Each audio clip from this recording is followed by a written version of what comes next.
बोलो सियावर रामचंद्र भगवान की जय।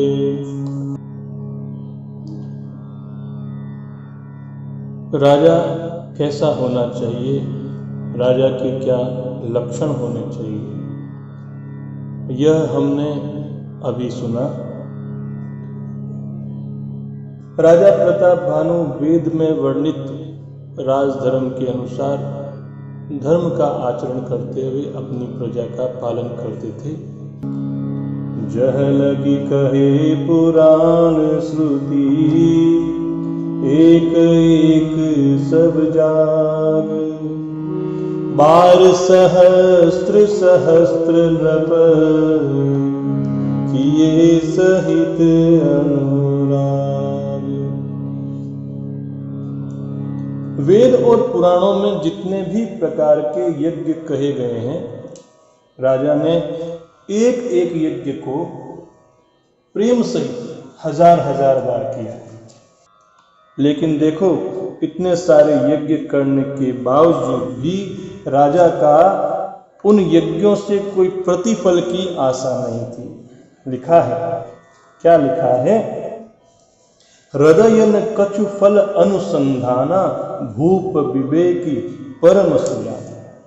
राजा के हृदय में किसी भी फल की कामना नहीं थी। राजा बड़ा ही बुद्धिमान और ज्ञानी था। करई जे धर्म करम मन बानी, वासुदेव अर्पित नृप ज्ञानी। राजा जितने भी धर्म कर्म करता था, मन से वाणी से, वह सब के सब कर्म परमात्मा वासुदेव के श्री चरणों में अर्पण करते थे। तो देखो, ऐसा करने से हम किसी भी प्रकार के कर्म के बंधन में नहीं बनते हैं। जब हमारे मन में कर्तापन का भाव रहता है तो उस किए गए कर्म में हम लोग बंध जाते हैं और किया गया कर्म परमात्मा को अर्पण कर देते हैं तो उसका अच्छा भला जो भी है वह परमात्मा को अर्पण हो जाता है। तो हमारे द्वारा किए गए सभी कर्मों को परमात्मा को अर्पण कर देने से कर्तापन का अभिमान नहीं रहता है। अब एक बार क्या हुआ कि राजा को शिकार करने की इच्छा हुई, तो वह घोड़े पर सवार होकर के शिकार के सभी सामग्रियों को अपने साथ जुटा करके शिकार करने के लिए चले। चढ़ी बरबाजी बार एक राजा, मृग या कर सब साजी समाजा। विंध्याचल कबीर बन गयो, मृग पुनीत बहु मारत भयहु। फिरत विपिन नृप दीख बराहु, जनु बन दुरेउ शशि ग्रसिराहु। बड़ विधु नहीं समात मुख माही, मनहु क्रोध बस उगिलत नाही। एक बार राजा विंध्याचल के घने जंगल में शिकार करने के लिए चले गए। वहां उन्होंने विभिन्न प्रकार के जंगली जानवरों का शिकार किया और वन में फिरते हुए राजा ने एक सुअर को देखा। वह सुअर स्वयं बहुत काले रंग का था और उसके दांत जो थे एकदम सफेद चमक रहे थे। ऐसा लग रहा था कि मानो चंद्रमा को ग्रस करके राहु वन में आकर के छिप गया हो। और चंद्रमा बड़ा होने के कारण उस राहु के मुख में समा नहीं रहा है और वह राहु रूपी सुअर भी उसको क्रोध होने के कारण उसको छोड़ नहीं रहा है। कोल कराल दसन छवि गाई, तनु विशाल पीवर अधिकाई। घुर घुरात है आरोपाए, चकित बिलोकत कान उठाए। वह सुअर घोड़े की आहट सुनकर के घुरघुराता हुआ कान उठाए चौकन्ना होकर के देख रहा था, राजा को देख रहा था। नील महीधर शिखर सम देखी विशाल बराव चपरि चल्यो हय सुटुकी नृप हाँ की न होयनि बार। उस नील पर्वत के शिखर के समान विशाल शरीर वाले सुअर को देखकर राजा ने अपने घोड़े को चाबुक से मारा और तेजी से भगाया, मानो सुअर को ललकारा हो कि अब तुम बच करके दिखाओ, तुम्हारा बचाव नहीं हो सकता। आवत देखी अधिक रवबाजी चले हो बराह मरुत गति भाजी तुरत कीन नृप सर संधाना मही मिली गय बिलोकत बाना तकी तक तीर महिष चलावा करी छल सुअर शरीर बचावा प्रगटत दुरत जाई मृग भागा ऋष बस भूप चले वो संग लागा। घोड़ों को अपनी तरफ आते हुए देख करके वह सुअर भी पवन के वेग के साथ वहां से भाग चला। अब राजा ने तुरंत वहां से अपना बाण निकाला और धनुष के द्वारा उस बाण को छोड़ा तो सुअर उस बाण को देखते ही धरती में दुबक करके अपने प्राण बचा लिए। राजा बार बार तीर चलाता है लेकिन परंतु सुअर भी वहां से बच करके भाग निकलता है। वह सुअर कभी प्रकट दिखाई देता है, कभी छिप जाता है।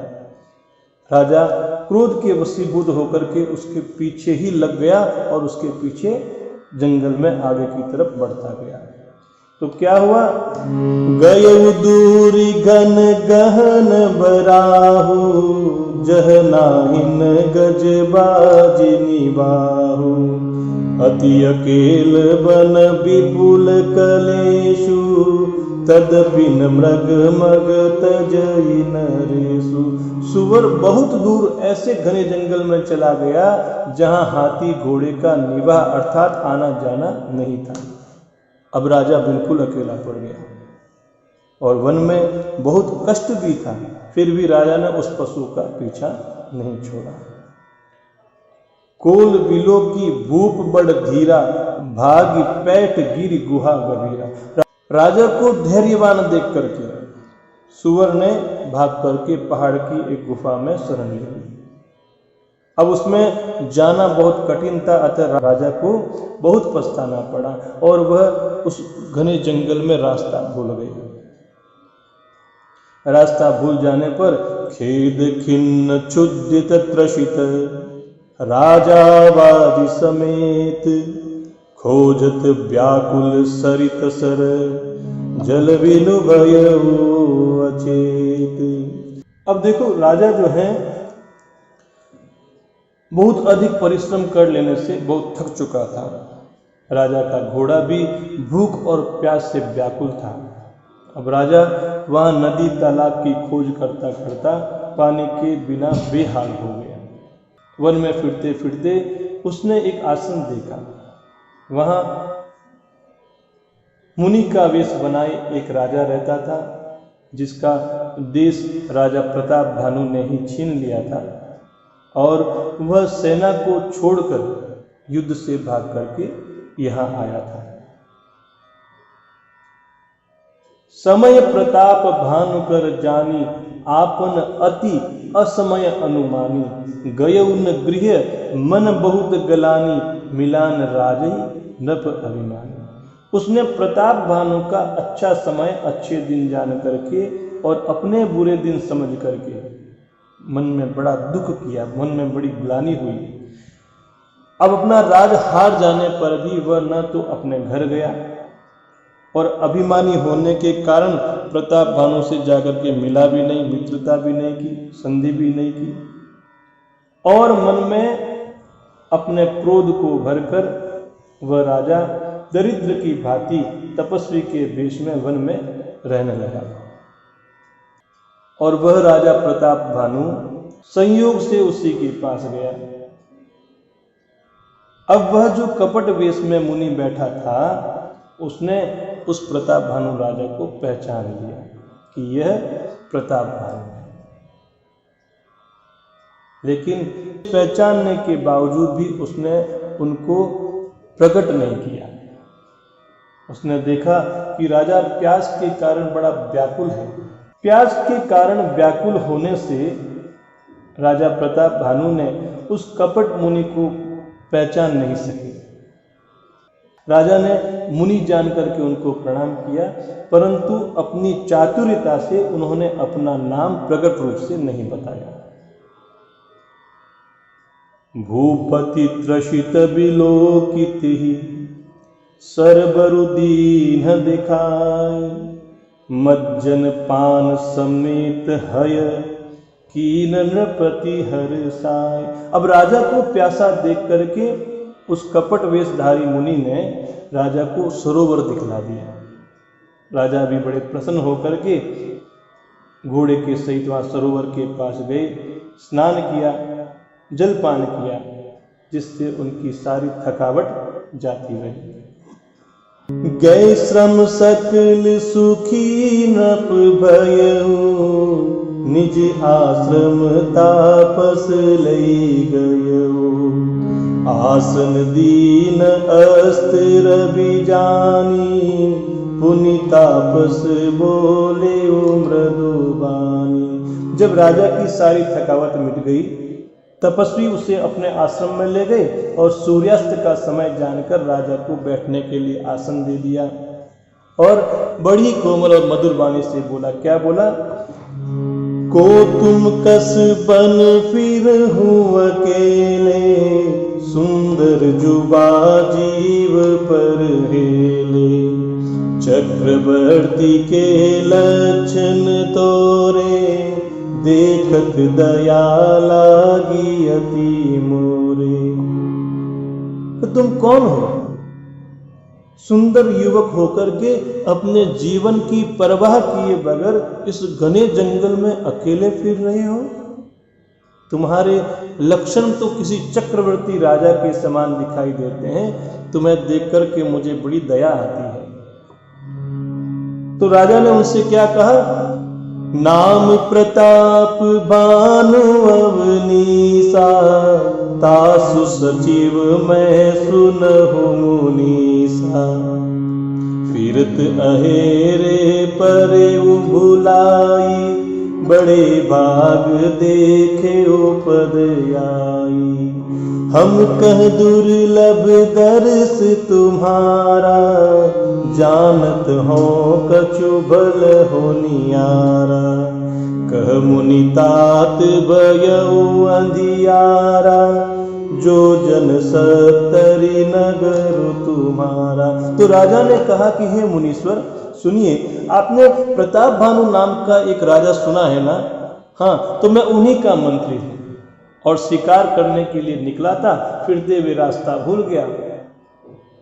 परमात्मा की कृपा से बड़े भाग्य से मुझे यहाँ आकर के आपके चरणों के दर्शन मिल गए। मुझे ऐसा महसूस होता है कि मेरे साथ कुछ भला होने वाला है। तो मुनि ने भी उन्हें प्रेम भरे वचन कहे और कहा कि हे तात सुनो, अंधेरा हो गया है और तुम्हारा जो नगर है यहाँ से 70 योजन दूर है। तुम वहां पहुंच नहीं पाओगे क्योंकि रास्ता बड़ा दुर्गम है।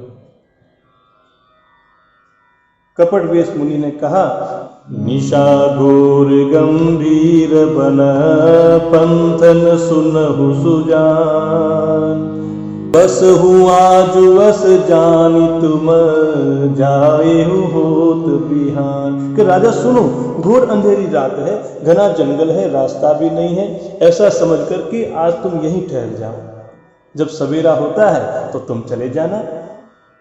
अब देखो, यहाँ तुलसीदास जी महाराज ने एक ऐसा दोहा लिखा है जिसको समझना बहुत जरूरी है और मनन करना भी जरूरी है। लिखा है, तुलसी जसी भवत व्यता, तैसी मिलई सहाय। आपुनु आवै ताहि पही, ताहि तहाँ लई जाय। तुलसीदास जी महाराज कहते हैं कि जैसी भवितव्यता अर्थात जैसा होना है तो वह होनहार तो होती ही है। वैसी ही सहायता मिल जाती है। या तो आप ही उसके पास चले जाते हैं या वह आपको वहां ले आती है। या तो वह भवितव्यता आपके पास आ जाएगी अथवा आपको वहां जाना पड़ जाएगा, किसी न किसी माध्यम से आप वहां पहुंच जाएंगे। बोलो सियावर रामचंद्र भगवान की जय।